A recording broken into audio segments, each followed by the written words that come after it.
What's going on, folks? Ted from Immersion here, and we're back with more Heroes of Faerun coverage. We covered all of the subclasses in our previous videos. This time, we're going to be talking about the backgrounds.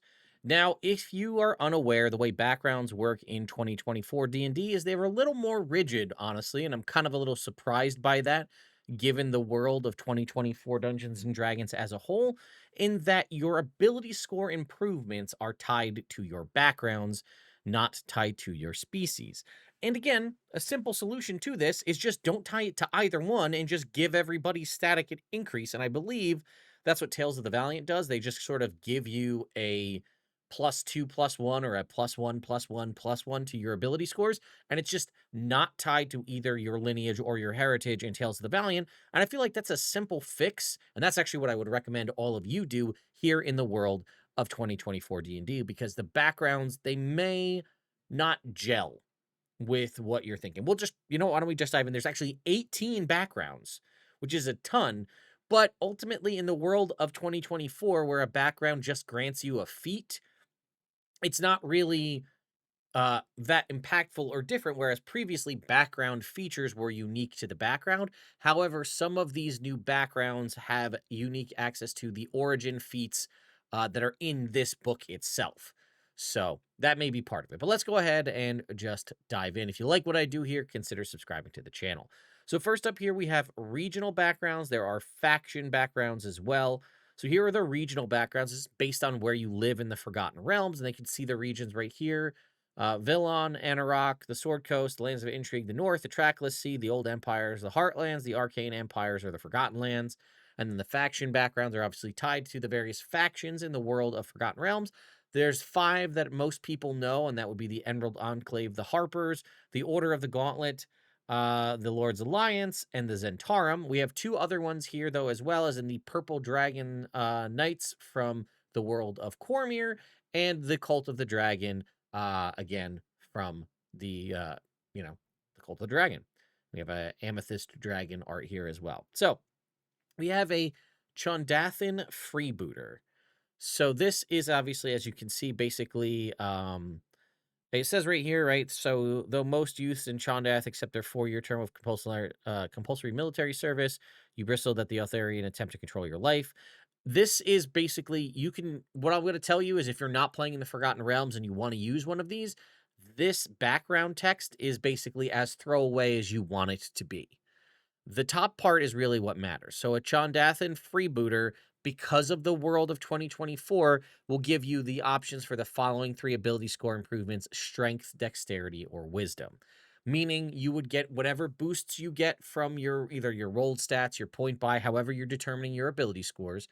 And then you would choose, if you chose Chondathan Freebooter as your background, you could take out of strength, dexterity, or wisdom, boost each of those by 1 strength, 1 dex, 1 wisdom, or boost 2 of them by, or one of them by 2, the other one by 1. So +2 strength, +1 wisdom, whatever. The downside that a lot of people have in the world of 2024, and this is what I would recommend you change, is, does the background fit with the type of character you want to play? So, right, if you wanted to play, depending on how you want to go about this, and obviously the freebooter aspect has ship, pirate, sailor kind of aspects, right? Maybe you want to play, I don't know, a cleric of a kind of seafaring sort of, or nautical god, right? Well, this could work for you, right?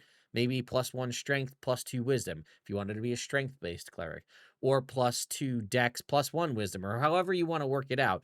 The concept is, though, you are hard locked in what that's going to give you. So this is going to give you the feat of skilled, which, again, if you don't know what skilled is, I thought I would be able to get a tooltip if I moused over that. I guess not. But anyway, the skilled feat is going to grant you proficiency in any combination of 3 skills or 3 tools, and however you would like to mix that up. It's also going to give you proficiency in athletics and sleight of hand.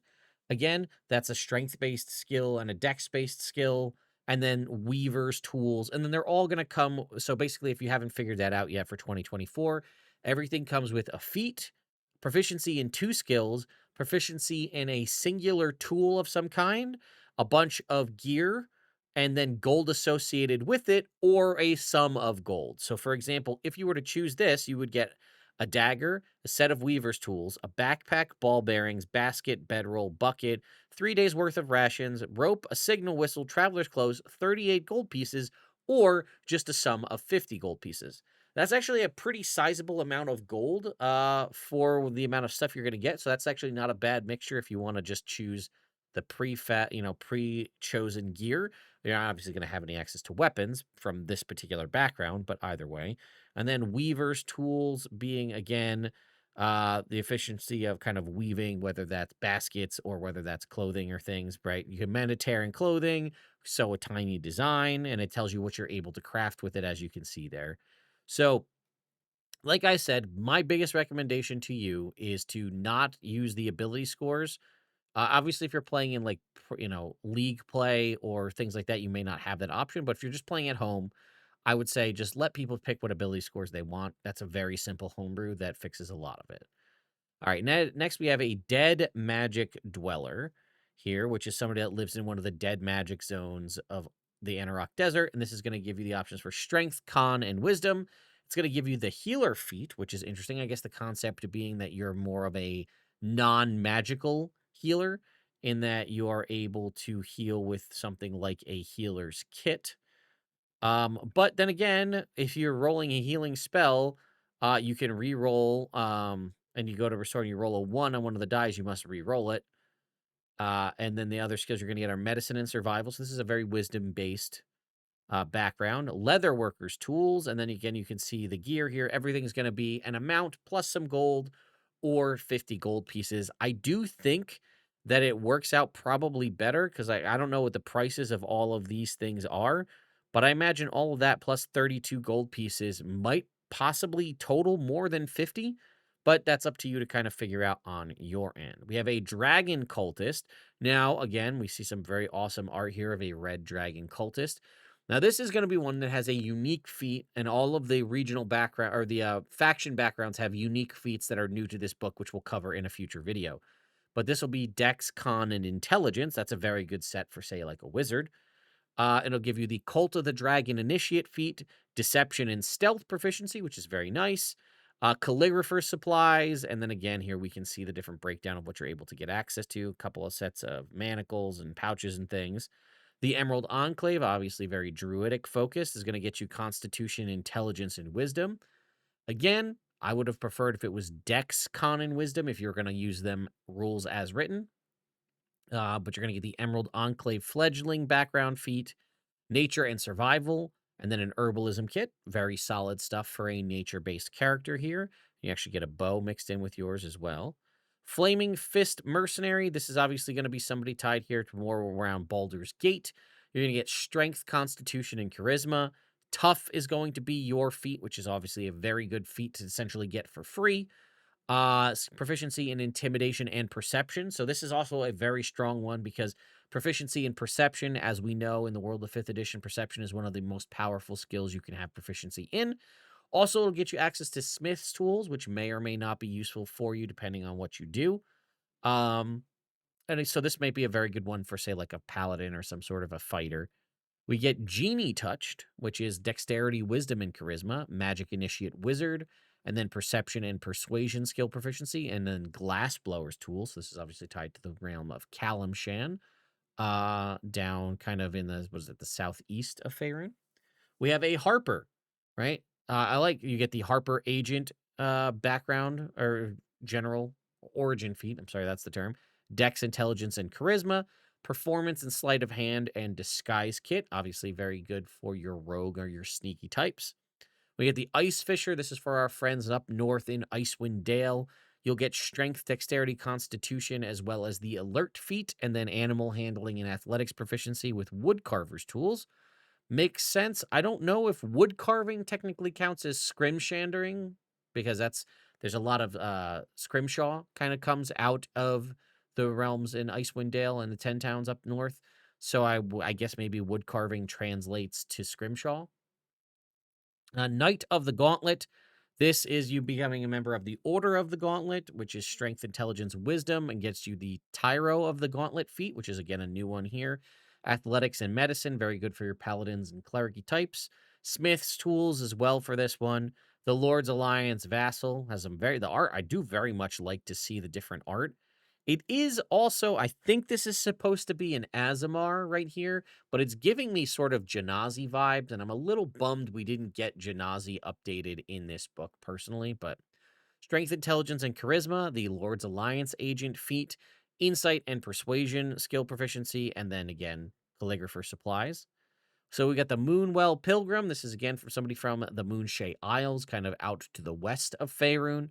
Again, maybe dipping more into the druidic nature as they do get Magic Initiate Druid, and then Constitution, Wisdom, and Charisma saving throw proficiency, as well as proficiency in Nature and Performance, and then Painter's Supplies.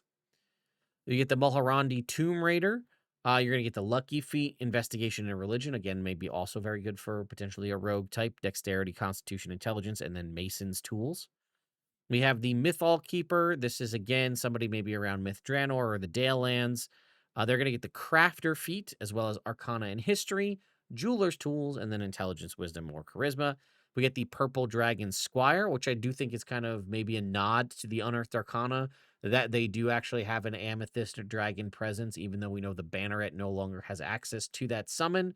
They still kind of have it here. Or but potentially might be the case, is this artwork was created before they made the changes from the Purple Dragon Knight Unearthed Arcana to the new Banneret subclass. You get the Purple Dragon Rook feat, as well as Strength, Wisdom, and Charisma as your ability scores, Animal Handling and Insight, and Navigator's Tools. The Rashemi Wanderer here, coming from the lands of Rashamen, probably some of the more famous people, I believe, is Minsk from? You think he's from the Highlands of Rashaman. I think he's Rashemi. But either way, the tough feat, strength, constitution, and charisma, and then proficiency in intimidation and perception and cartographer's tools. We get the Shadow Master's Exile background here, which, okay, this is, I guess, the realm of Thesk. I'm actually not familiar with this area. But you get the Savage Attacker feat with acrobatics and stealth, dex, intelligence, charisma, and thieves tools. We get Spellfire Initiate. This is another one that gets one of the new feats in Spellfire Spark. Constitution, Intelligence, and Charisma here. The artwork, by the way, I just love seeing the different characters and all the different pieces of artwork here. Arcana and Perception, and then the type of gaming set. And then lastly, we have the Zentarum Mercenary. I really like the look of this green Dragonborn here with like the, I don't know if those dreadlocks or what those are, but either way. They get the Zentarum Ruffian feat, Strength, Dex, Charisma, Intimidation, Perception, and Forgery kit. And then after that, we roll into the feats. So I think we'll probably end up splitting up the feats into a couple of videos. We'll do sort of origin feats, which covers any of the unique feats that we talked about that were covered in these backgrounds.